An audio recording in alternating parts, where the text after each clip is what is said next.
and that it could be due to climate change. It makes a lot of sense. And since we don't know, the better part of valor, or the wise thing to do, is to prepare for a changing climate when we will indeed have these as ongoing trends because of, again, climate change. So in summary from the Iowa State Climate Science Program, what does the future hold? They say in the next 10 years, similar rainfall to what we've already had, not an increase because of the specific weather pattern that's now dominating. The next 20 years, days with heavy rainfall will be mixed with drier periods as you have this Pacific pattern supposedly dissipating. And after that, days of heavier rainfall increasing in stream flow 20% or more. So we can say climate change, landscape alteration, but even that does not totally totally explain the floods of 2008, which was caused by what many people have called a perfect storm of conditions, and I'll just explain this very rapidly. This is some exciting work that's going on at my home institute, IHR Hydroscience and Engineering, where people are looking at the timing of water. And what you can do now with NextRad data, which came in the early 1990s, the NextRad data gave us the ability to look at exactly when rainfall is falling over a certain piece of land. So we can, for the first time ever, say, okay, there's this much rainfall falling on this amount of land, and then you can couple that with computer models that give you the ability to time the water flowing into the nearest stream and into the nearest drainage and down to the Mississippi. So you can kind of say, okay, rainfall, 20 miles north of here today, by tomorrow night we're going to have an increase in the Iowa River of so-and-so inches. It's pretty cool stuff.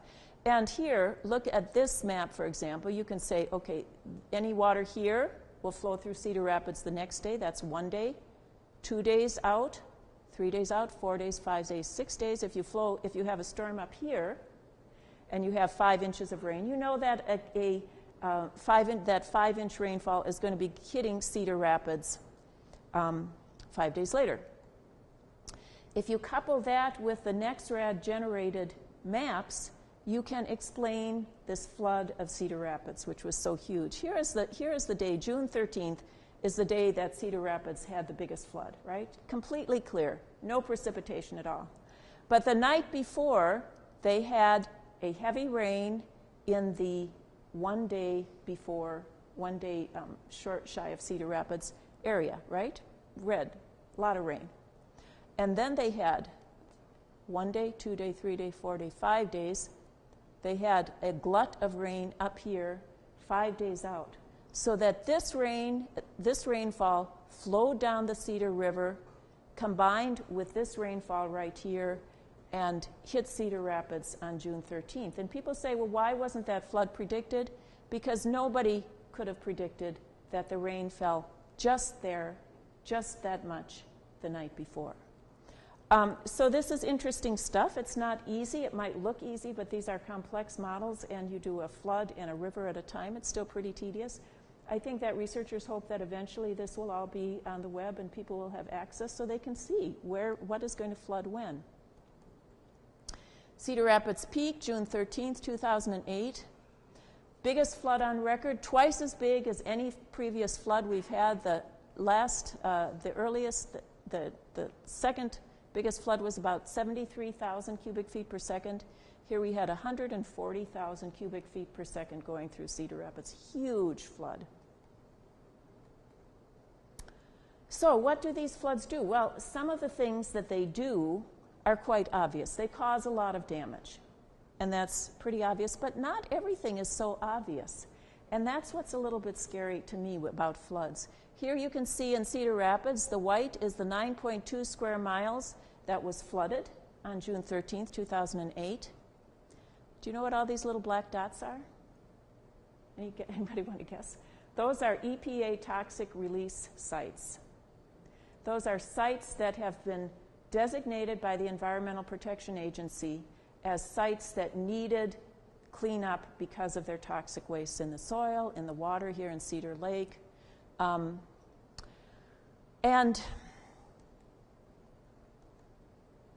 Excuse me, I'm going to go back. the thing that is scary to me about floods is exactly this. We don't know everything about them. We don't know what they're doing. We don't know everything about climate change. And one of the things, I've been doing a lot of reading and talking to people about climate change recently, and the thing that people say is, what is climate going to do? Climate change is going to do? It's not going to end the world. What it's going to do is increase uncertainty, which is something that people have a hard time dealing with.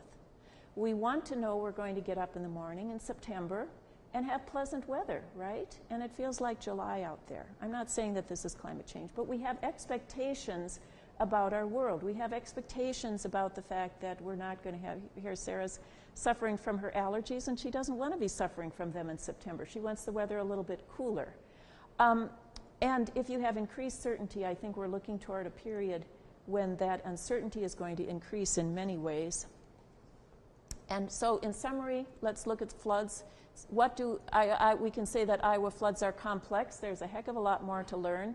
Each flood really requires a detailed analysis to understand why it happened, how all of these factors figured together to produce the flood.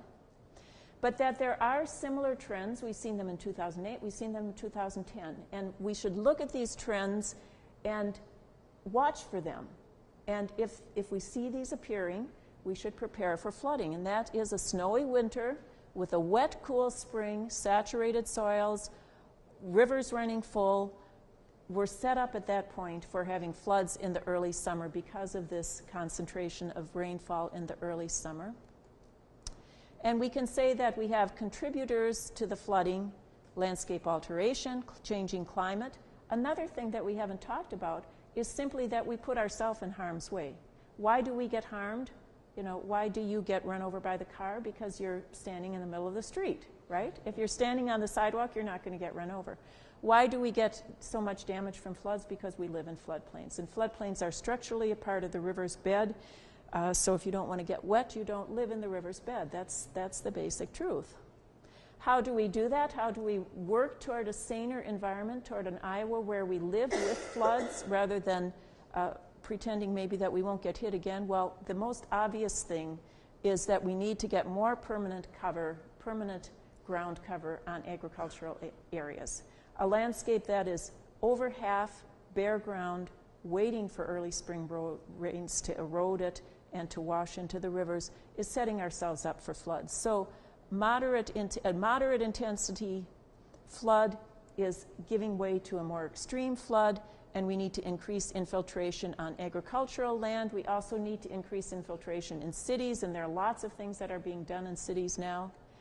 And we need better policies in land management. I put these in because here's Idlewild, right? Built within the 100-year floodplain. Here is the Iowa River. Here's Parkview Terrace. Here's Idlewild right over here. Here's the Arts Campus. Here's my building right down here. We need to keep people and structures out of harm's way. And some cities are doing this. Cedar Falls passed legislation this year so that it's now illegal to build a structure in the 500-year floodplain. The 500-year floodplain is much bigger than the 100-year floodplain. And people were afraid to do it, and the city council said, why are we afraid to do it? You know, our job is to protect people from danger. We're telling them to stay out of the interstate. If you stand in the interstate, you're going to get hurt. If you live in the floodplain, you're going to get hurt. And so they now have legislation preventing any more construction there. And my passion, my love, my true love, is to talk about taking some of this agricultural land and giving it back to the natural ecosystems, to restore our land, return land's native species and ecosystem services at the same time. And that's something that we definitely need to do. A few other things that we can do: we can legislate for flood mitigation and better floodplain land use. And I put down the Rebuild Iowa office. I've gotten to know some of the people there recently. They're afraid because they're supposed to be out of a job in April. And they say, we're having all of this flooding now. Is Rebuild Iowa still going to be in operation or not? Their job is to give sample legislation, to recommend legislation to the legislature on how to cope with floods. This last year, they had very little of their sample legislation passed. And what was passed was really weakened down quite a bit. I'm wondering if this next year, after this past summer, if this next year there might be more receptivity to it, and if Rebuild Iowa office will stay in existence. Obviously, watershed-wide floodplain management, not just looking at each city, but looking at the whole floodplain.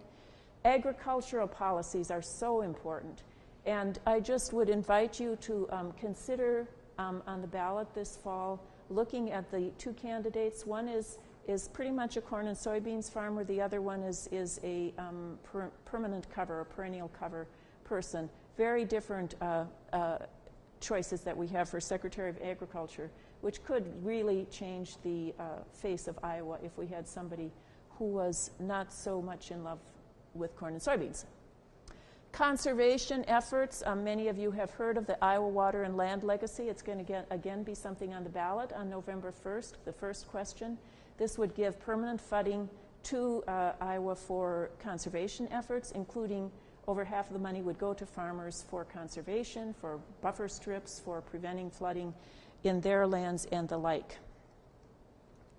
And communication among diverse groups. I put this in because this is very interesting to me. We have two different groups now in Iowa promoting two plans that are totally in opposition to each other, and they're both very well intentioned. The Iowa plan, has anybody here heard of the Iowa plan? Anybody? The Iowa plan is proposed by the Iowa Department of Agriculture and Land Stewardship, and it's in a sample program now, in a testing program.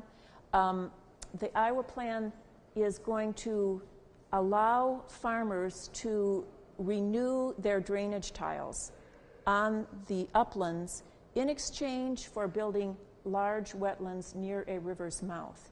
Many conservationists are concerned about the fact that we would be destroying little uplands, little watersheds farther up on the uplands in exchange for one big wetland down, am I saying this right? One big wetland farther down. They don't think it would work, basically.